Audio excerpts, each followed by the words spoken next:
Assalamualaikum warahmatullahi wabarakatuh. Hai teman-teman, perkenalkan nama saya Putri Rasyidah Muslim dengan NIM 21301198. Nah, pada kesempatan kali ini kita akan membahas tentang permasalahan yang ada di masyarakat.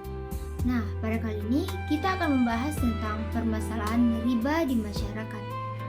Nah, riba adalah istilah yang merujuk pada bunga atau tambahan yang diberikan dalam transaksi keuangan yang dianggap tidak adil dan haram dalam Islam. Dalam kehidupan modern, riba seringkali ditemui dalam sistem perbankan, pinjaman, dan transaksi finansial yang melibatkan bunga. Hal ini menjadi permasalahan serius karena dapat merugikan masyarakat, terutama yang terjerat utang dengan bunga yang terus berkembang. Praktik riba dapat mengarah pada ketidakadilan ekonomi, memperburuk kesenjangan sosial, dan merusak hubungan antara individu dalam masyarakat. Ada ayat Al-Quran yang membahas tentang riba. Nah, yang pertama yaitu surah Al-Baqarah ayat 275 yang artinya orang-orang yang memakan riba tidak akan berdiri melainkan seperti berdirinya orang yang kemasukan setan lantaran tekanan penyakit gila. Itu adalah karena mereka berkata, sesungguhnya jual beli itu sama dengan riba. Padahal Allah telah menghalalkan jual beli dan mengharamkan riba. Ayat ini dengan jelas menyatakan bahwa Allah telah menghalalkan jual beli, transaksi yang adil, dan mengharamkan riba. Ini menggambarkan bahwa riba bukanlah transaksi yang sah menurut ajaran Islam dan dapat merusak keseimbangan ekonomi. Kedua yaitu surah Al-Baqarah ayat 279. Jika kamu tidak meninggalkan riba, maka terimalah pemberitahuan perang dari Allah dan Rasul-Nya, dan jika kamu bertobat, maka bagimu pokok hartamu, kamu tidak menganiaya dan tidak dianiaya. Ayat ini menunjukkan bahwa riba adalah dosa besar dan jika tidak dihindari, Allah dan Rasul-Nya akan memerangi orang yang terlibat dalam praktik tersebut. Ini menggambarkan betapa seriusnya larangan riba dalam Islam. Hadis yang menjelaskan tentang riba.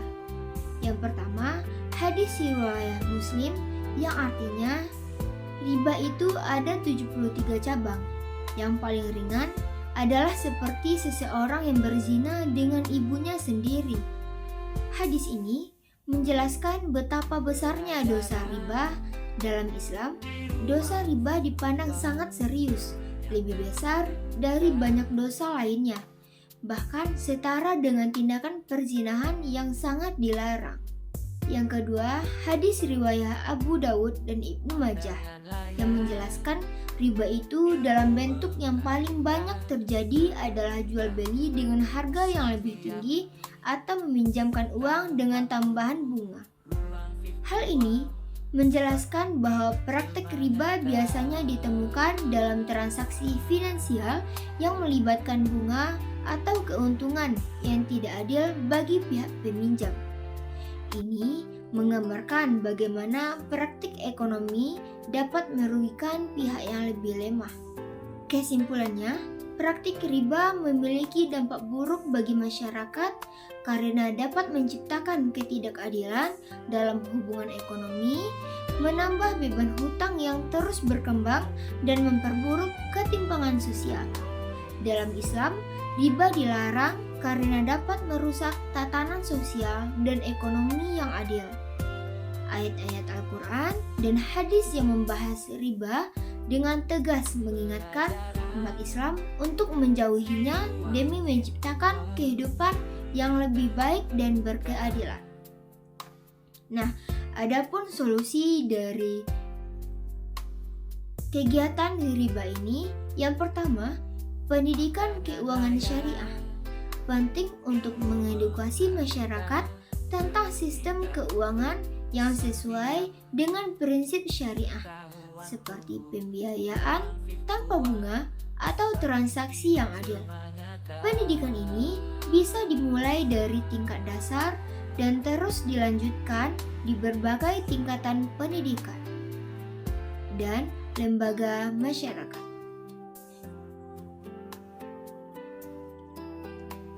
Yang kedua, alternatif pembiayaan syariah menyediakan alternatif pembiayaan yang bebas dari riba, seperti sistem mudharabah, murabahah, atau izarah yang sesuai dengan prinsip-prinsip Islam.